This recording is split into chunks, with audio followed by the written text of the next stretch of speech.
आज हम आपको भीम और हनुमान पार्ट 17 समझा रहे हैं। भीम और हनुमान में हनुमान तो राम के समय में के थे जो त्रेता युग में पैदा हुए थे और भीम द्वापर में जब श्री कृष्ण हुए थे। तो लेकिन हनुमान जी को कहते हैं ना कि अमर होने का वरदान प्राप्त है। हनुमान जी की मृत्यु अभी भी नहीं हुई है। कहा जाता है कि हनुमान जी अभी भी जिंदा है। इसीलिए आप देखते होंगे कि हमारे पूरे भारत भर में सबसे ज्यादा मंदिर जो है किसके बने हुए, हनुमान जी के बने हुए हैं, क्योंकि हनुमान जी कहते अभी भी जिंदा है, इसलिए उनको संकट मोचन हनुमान कहा जाता है। और भगवान राम ने उनको वचन दिया था कि जब तक इस पृथ्वी पर चाहे कोई भगवान राम के नाम से पुकारे मुझे या फिर हनुमान के नाम से पुकारे, चाहे राम की यद के नाम से यदि कोई पुकारेगा तब भी हनुमान जी उनकी सहायता करेंगे, और यदि हनुमान के नाम से कोई व्यक्ति पुकारेगा तब भी हनुमान जी उसकी सहायता करेंगे। इसलिए हनुमान जी को माना जाता है कि वो अमर है और अभी भी है पृथ्वी पर। कहाँ है ये किसी को नहीं पता है। तो त्रेता युग में हनुमान जी पैदा हुए थे और द्वापर युग में जब एक बार भीम से उनकी किस तरह से मुलाकात हुई उसी के बारे में इसमें दिया गया है। एक दिन सुहावना मौसम था। द्रौपदी आश्रम के बाहर खड़ी थी। इतने में एक सुंदर फूल हवा में उड़ता हुआ उनके पास आ गिरा। द्रौपदी ने उसे उठा लिया और भीमसेन के पास आकर बोली, क्या तुम जाकर ऐसे ही कुछ और फूल ला सकोगे? वह यह कहती हुई द्रौपदी हाथ में फूल लिए युधिष्ठिर के पास दौड़ी गई। द्रौपदी की इच्छा पूरी करने के लिए भीमसेन उस फूल की तलाश में निकल पड़े। चलते चलते वह पहाड़ की घाटी में जा पहुंचा, जहां केले के पेड़ों का एक विशाल बगीचा लगा हुआ था। बगीचे के बीच एक बड़ा भारी बंदा रास्ता रोके लेटा हुआ था। जिस तालाब में ये फूल थे, वो फूल के किनारे ही हनुमान जी रहते थे अपना आश्रम बना करके। तो हनुमान जी जब वो देखे भीमसेन वहां पर फूल लेने के लिए गए, तो उन्होंने देखा वो किस तरह से गए कि उस फूल में बहुत अधिक खुशबू आ रही थी। वो उसी खुशबू के सहारे सहारे उस जंगल में पहुंचे जाकर के, जहां पर उस तालाब में इस तरह के फूल खिले हुए थे। लेकिन देखा उन्होंने कि एक विशाल बगीचा था केले का, और उसमें किनारे हनुमान जी लेटे हुए थे। उन्होंने देखा कि हो सकता कोई बंदर होगा, जो उन्होंने भगाने का प्रयास किया। भीमसेन बंदर ने भीम की तरफ देखकर कहा, मैं कुछ अस्वस्थ हूँ, इसलिए लेटा हुआ हूँ। जरा आंख लग गई थी तो तुमने आकर नींद खराब कर दी। मुझे क्यों जगाया तुमने? एक बंदर के इस प्रकार मनुष्य जैसा उपदेश देने पर भीमसेन को बड़ा क्रोध आया और बोला, जानते हो मैं कौन हूँ? मैं कुरु वंश का वीर कुंती का बेटा हूँ। मुझे रोको मत, मेरे रास्ते से हट जाओ और मुझे आगे जाने दो। क्योंकि भीम को भी अपनी शक्ति पर बहुत अधिक घमंड था और इसलिए भगवान उनकी शक्ति को याद दिलाना चाहते थे कि तुम्हें कितना अधिक घमंड है, तुमसे भी अधिक कोई शक्तिशाली है इस पृथ्वी पर। तो इसलिए बंदर बोला, देखो भाई मैं बूढ़ा हूँ, कठिनाई से उठ बैठ सकता हूँ। ठीक है, यदि तुम्हें आगे बढ़ना ही है तो मुझे लांग कर चले जाओ, या तुम कहते हो कि मुझे आगे जाना है तो मुझे लांग कर चले जाओ। भीमसेन ने कहा, किसी जानवर को लांगना अनुचित नहीं है, कहा गया है, इसी से मैं रुक जाता हूँ। ये आप लोग हमेशा याद रखना कि कभी भी किसी भी जानवर को लांगना सही नहीं। आप लांग रहे हो और कब वो आपके ऊपर कुछ भी तरह का घातक हमला कर दे तो आपको परेशानी हो जाएगी। इसलिए कभी भी, चाहे वो बैठा हो चाहे खड़ा हो, कुछ भी हो, छोटे छोटे से जानवर होते हैं ना, कभी भी उनको लांगना नहीं चाहिए।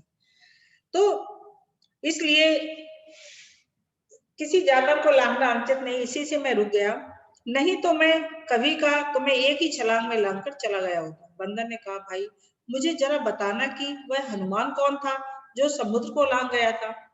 भीमसेन जरा कड़क कर बोला, क्या कहा? तुम महावीर हनुमान को नहीं जानते?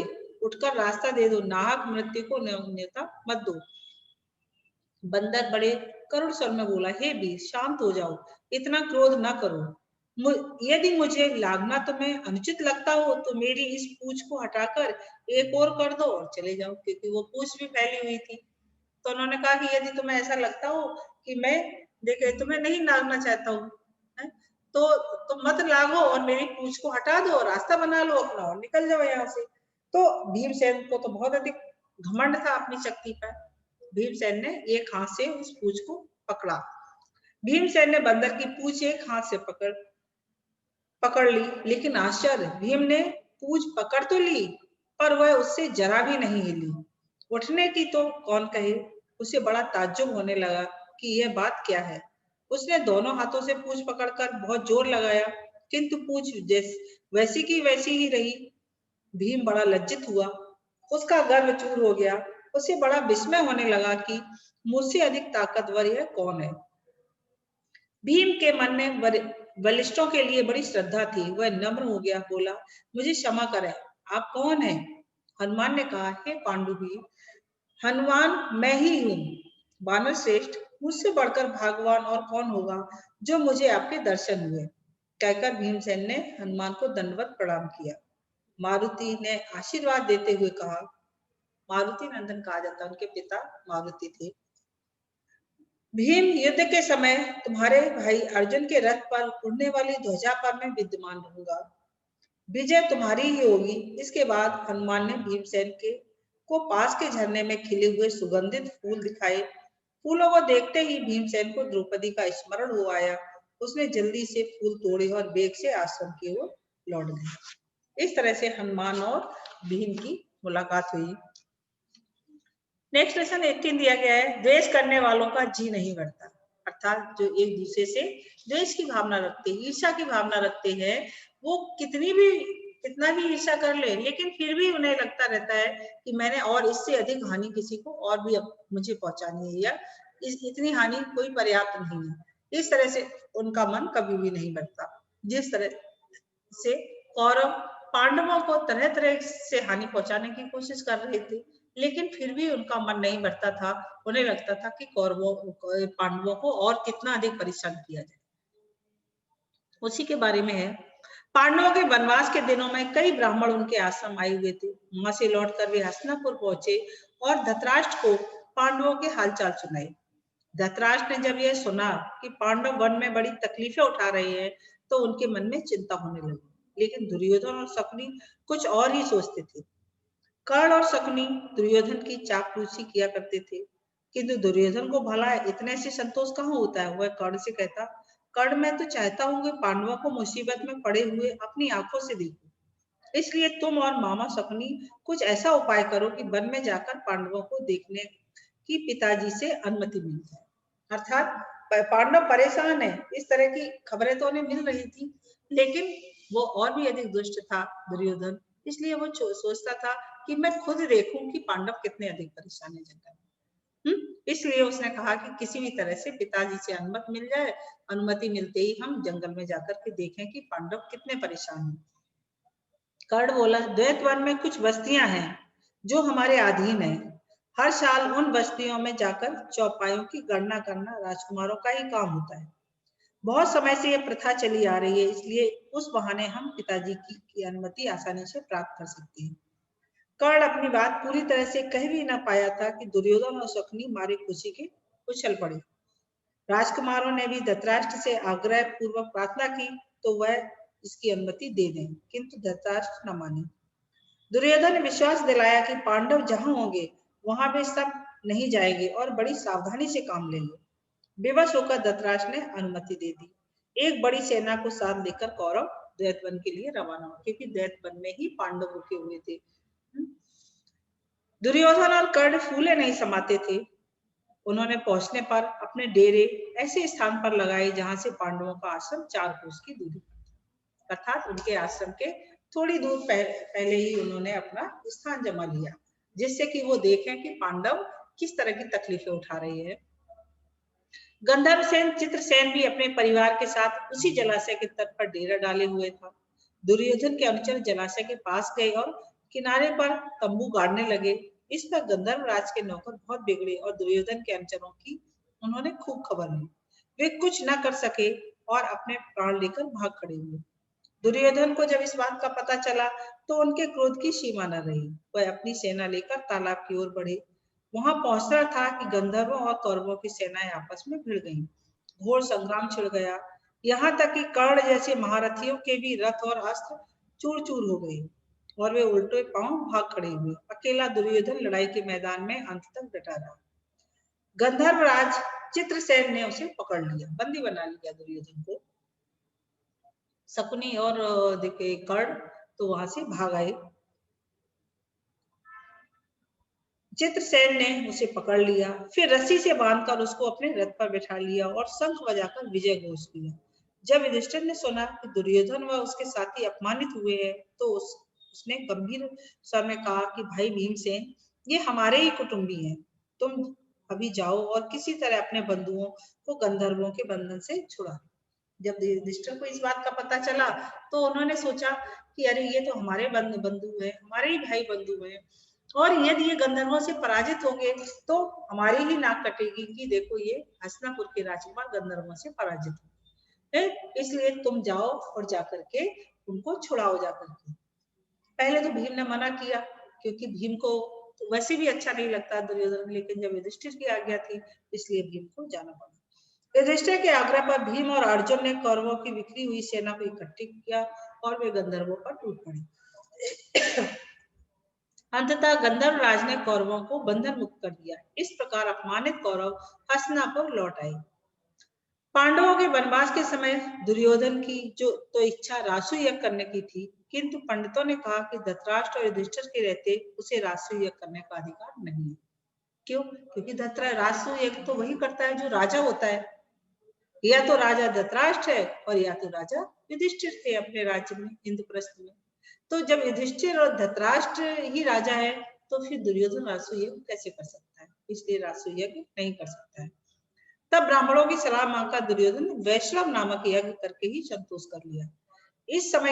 इसी समय की बात है कि महर्षि दुर्वासा अपने 10,000 शिष्यों को साथ लेकर दुर्योधन के राजभवन में पधारे। दुर्योधन के सत्कार से ऋषि बहुत प्रसन्न हुए और कहा, वत्स, कोई वर चाहो तो मांगो। अर्थात उन्होंने कहा कि क्योंकि दुर्वासा ऋषि सबसे क्रोधी ऋषि माने जाते हैं, उन्हें बहुत अधिक क्रोध आ जाता है, तो इसलिए वो जब आए तो दुर्योधन के आदर सत्कार से बहुत खुश हुए और उन्होंने कहा कि तुम जो भी वर मांगना चाहते हो मांग लो। दुर्योधन को क्या, क्योंकि उसके पास धन संपत्ति थी, राजा भी था वो तो एक तरह से वहां का, क्योंकि धृतराष्ट्र तो उसी के आदेशानुसार चलते थे, तो इसलिए उसने कुछ वर नहीं मांगा, ये मांगा कि आपने मेरे ऊपर तो उपकार किया ही है, जा करके हमारे भाई पांडवों के पास भी मिल करके जाना। क्योंकि दुर्योधन को ये पता था कि दुर्वासा ऋषि सबसे क्रोधी ऋषि है, यदि उनकी सही तरह से सेवा शुश्रूषा नहीं होगी तो वो जरूर ही पांडवों को कोई ना कोई श्राप दे देंगे, और पांडव जंगल में रह रहे हैं तो जंगल में वो उनकी क्या सेवा शुश्रूषा कर पाएंगे, जिससे दुर्वासा ऋषि क्रोधित हो जाएंगे और पांडवों को श्राप दे देंगे। इस तरह से नई नई योजनाएं दुर्योधन खोजता रहता था कि पांडवों को किस तरह से परेशान किया जाए। दुर्योधन बोला, मुनिवर, प्रार्थना यही है कि जैसे आपने शिष्यों समेत अतिथि बनकर मुझे अनुग्रहित किया, वैसे ही वन में मेरे भाई पांडवों के यहाँ जाकर उनका भी सत्कार स्वीकार करो। और फिर एक छोटी सी बात मेरे लिए करने की कृपा करें कि वह यह कि आप अपने शिष्यों समेत ठीक उसी समय युधिष्ठिर के आश्रम में जाएं जब द्रौपदी पांडव एवं परिवार को भोजन करा चुकी और जब सभी लोग आराम से बैठे हुए होंगे। उन्होंने दुर्योधन की प्रार्थना तुरंत मान ली। दुर्वासा ऋषि अपने शिष्यों के साथ युधिष्ठिर के आश्रम में जा पहुंचे। युधिष्ठिर ने भाइयों समेत ऋषि की बड़ी आवभगत की और उनका सत्कार किया। कुछ देर बाद मुनि ने कहा, अच्छा, हम सभी अभी स्नान करके आते हैं, तब तक भोजन तैयार करके रखना। कहकर दुर्वासा शिष्यों समेत नदी पर स्नान करने चली गई। तो दुर्योधन की सलाह के अनुसार दुर्वासा ऋषि युधिष्ठिर के पास भी पहुंचे। युधिष्ठिर ने भी उनका आदर सत्कार किया और आदर सत्कार करने के बाद फिर वो ये बोले कि अभी हम सब शिष्य गंगा स्नान करने जा रहे हैं और वहां से आएंगे तब हम भोजन करेंगे, इसलिए आप भोजन की व्यवस्था करें। तो जंगल में 1000 शिष्यों की युधिष्ठिर कहाँ से व्यवस्था करे। लेकिन युधिष्ठिर इस बार जब वो गए थे तो सूर्य देव ने खुश होकर उन्हें अक्षय पात्र दिया। उस अक्षय पात्र का मतलब ये था कि उस अक्षय पात्र में से खाना निकलता था और उस खाने अनेक तरह के व्यंजन निकलते थे जो राजा महाराजा खाते हैं, इस तरह के व्यंजन निकला करते थे उसमें। पर उन व्यंजनों को निकलने का एक समय हुआ करता था और उस समय में ये बनाने वाला उसको खाने को खा लेता था तो फिर उसमें से खाना निकलना बंद हो जाता था। तो अक्सर द्रौपदी ही उसमें खाना बनाती थी और जब अंत में द्रौपदी खा लेती थी तो उसमें उस समय के लिए खाना बंद हो जाता था, शाम को फिर अपने निर्धारित समय पर निकलता था। ये उस अक्षय पात्र का नियम था। इस समय भी जब दुर्वासा ऋषि पहुंचे तो सभी पांडव और द्रौपदी खाना खा चुके थे, सिर्फ उन्होंने पात्र नहीं धोया था। लेकिन जब दुर्वासा ऋषि ने कहा आकर के कि मैं गंगा स्नान करने जा रहा हूँ, तुम मेरे भोजन की व्यवस्था करना, तो युधिष्ठिर असमंजस में पड़ गए कि अब भोजन अभी तो निकलेगा नहीं इस पात्र में से, और यदि पात्र में से निकलेगा नहीं तो हम दुर्वासा ऋषि को क्या खिलाएंगे, और यदि हमने दुर्वासा ऋषि को खाना नहीं दिया तो वो ब्राह्मण भी है और क्रोधी ऋषि है, पता नहीं मुझे क्या श्राप दी जाए। इसलिए वो चिंतित हो गए और ये सोचने लगे कि अब क्या किया जाए, किस तरह से है ना हम इस संकट से उभरे। तो इसके लिए कहा जाता है कि द्रौपदी ने श्री कृष्ण को याद किया, क्योंकि श्री कृष्ण ने उन्हें वचन दिया था कि जब भी तुम्हारे ऊपर कोई विपत्ति हो तो मुझे याद करना, हम तुम्हारी सहायता करने अवश्य आएंगे। वनवास के प्रारंभ में युधिष्ठिर से प्रसन्न होकर सूर्य ने उन्हें एक अक्षय पात्र प्रदान किया था और कहा था कि 12 वर्ष तक इसके द्वारा मैं तुम्हें भोजन दिया करूंगा। इसकी विशेषता यह है कि द्रौपदी हर रोज चाहे जितने लोगों को इस पात्र में से भोजन खिला सकेगी, परंतु सबके भोजन कर लेने पर जब द्रौपदी स्वयं भी भोजन कर चुकेगी तब इस बर्तन को की यह शक्ति अगले दिन तक के लिए लुप्त हो जाएगी। जिस समय दुर्वासा ऋषि आए उस समय सभी को खिला पिलाकर द्रौपदी भी भोजन कर चुकी थी, इसलिए सूर्य का अक्षय पात्र उस दिन के लिए खाली हो चुका था। द्रौपदी बड़ी चिंतित हो उठी और कोई सहारा ना पाकर उसने परमात्मा की शरण ली, अर्थात उसे लगा कि अब कोई और सहारा नहीं है और दुर्वासा ऋषि के आश्रम के श्राप से यदि बचना है तो उन्होंने भगवान श्री कृष्ण को याद किया। इतने में श्री कृष्ण कहीं से आ गए और सीधे आश्रम के रसोई घर में जाकर द्रौपदी के सामने खड़े हो गए और बोले, बहन कृष्णा, बड़ी भूख लगी है, कुछ खाने को। तो जब वो पहुंचे तो श्री कृष्ण कहने लगे कि मुझे भूख लगी। द्रौपदी कहने लगी, समस्या तो भूख की है, खाने की है, और तुम भी आकर के खाना मांगने लगे। तो श्री कृष्ण ने कहा, कोई बात नहीं, जितना जो कुछ रखा हो वही दे दो। लेकिन द्रौपदी ने कहा कि मैंने ही खाना खा लिया, इसलिए अक्षय पात्र में से खाना निकलना बंद हो गया है। श्री कृष्ण ने कहा, नहीं, देखो जाकर के, कुछ ना कुछ तो होगा अक्षय पात्र में। द्रौपदी जब देखने गई तो उसने देखा कि एक चावल का दाना लगा हुआ था उसमें, और देखे उस अक्षय पात्र को उन्होंने धोया नहीं था। एक चावल का दाना था तो उन्होंने कहा कि सिर्फ एक चावल का दाना ही लगा हुआ है उसमें। श्री कृष्ण ने कहा, उसी को तुम तुलसी के पत्ते के ऊपर रख करके ले आओ। श्री कृष्ण ने, द्रौपदी ने वैसा ही किया, उस चावल के एक दाने को तुलसी के पत्र के ऊपर रखा और श्री कृष्ण को दिया। श्री कृष्ण ने वो दाना खा लिया और जैसे ही खाया श्री कृष्ण का भी पेट भर गया। और उधर दुर्वासा ऋषि जो 1000 शिष्यों सहित वहां गंगा नदी में स्नान कर रहे थे, तो गंगा नदी में स्नान करने का एक नियम ये होता है कि स्नान करने वाला व्यक्ति स्नान करने के बाद और फिर एक तो अंजलि भर करके सूर्य को है ना जल अर्पित करता है, और फिर उसी अंजलि से खुद भी पीता है, क्योंकि गंगा जल है वो, और गंगा जल यदि हमें वहीं पे ही पीने को मिल रहा है तो इससे अच्छे सौभाग्य की और क्या बात हो सकती है। तो उन सभी ने पहले सूर्य को अर्पित किया और फिर अपनी अंजलि में लेकर के और गंगा जल जैसे ही पिया, वैसे ही सभी जितने भी देखे शिष्य थे सबके पेट भर गए, और इस तरह से भर गए जैसे उन्होंने अनेक तरह के सुंदर सुंदर भोजनों को का भोजन किया हो, सुंदर सुंदर पकवान खाए हो, इस तरह की उन्हें डकारें आने लगी और उनका पेट अच्छी तरह से भर गया। जब वो स्नान करके बाहर निकले तो दुर्वासा ऋषि से कहने लगे कि अरे, हम सबका पेट तो बहुत भरा हुआ है, हम बेकार में ही युधिष्ठिर से कह के आए कि मुझे खाना खाना, अब युधिष्ठिर ने इतने सारे लोगों का खाना बना लिया होगा तो सारा खाना बेकार हो जाएगा, इसलिए इससे पहले कि युधिष्ठिर के पास से खबर आए हम खुद ही उनके पास जाकर के उनसे खबर भिजवा दो कि हम सबको किसी को भी खाना नहीं खाना है। तो इस तरह से है ना एक शिष्य ने आकर के युधिष्ठिर से कहा कि दुर्वासा ऋषि ने कहा कि हम सब आगे जा रहे हैं और हम सभी को किसी को भी खाना नहीं खाना, इसलिए आप इतने अधिक खाने की व्यवस्था न करें। इस तरह की खबर जैसी मिलती युधिष्ठिर प्रसन्न हो गए थे और श्री कृष्ण ने ही उनकी समस्या का हल कर दिया। इसीलिए कहा जाता है कि जब भी हमारे यहाँ कोई रसोई होती है या कोई उत्सव होता है, तो अक्सर हम क्या करते हैं कि उसमें भगवान का भोग लगाया जाता है और उस भोग में तुलसी के पत्र रखे जाते हैं। तुलसी के पत्र इस तरह के होते हैं कि जैसे ही लोग उस तुलसी के पत्र देखें, उसको तुलसी के पत्र डालने पर वो खाना कभी भी कम नहीं पड़ता है। कितना भी खाना, कितने भी लोगों का खाना होता है, वो हमेशा पूरा पड़ जाता है, यहाँ तक कि ज्यादा ही होता है। इसलिए हमेशा जब भी कोई रसोई बनाई जाती है, कुछ भी हमारे यहाँ शादी फंक्शन होते हैं, तो उस समय रसोई में भगवान का भोग लगाया जाता है और तुलसी के पत्र रखे जाते हैं। तुलसी के पत्र का कहा जाता है कि उस यदि खाने में पड़ जाता है तो एक तरह से वो हमारे लिए बहुत अच्छा हो जाता है, पाचक भी हो जाता है, हमें नुकसान भी नहीं करता है और कभी भी उस पात्र में खाने की कमी नहीं पड़ती, भले कितने ही लोग उसमें से खा जाए। इस तरह से श्री कृष्ण ने भी उनकी समस्या का हल निकाल दिया। द्रौपदी रसोई में जाकर द्रौपदी के सामने खड़े हुए बोले, बहन कृष्णा बड़ी भूख लगी है, कुछ खाने को दो। द्रौपदी और भी दुविधा में पड़ गई।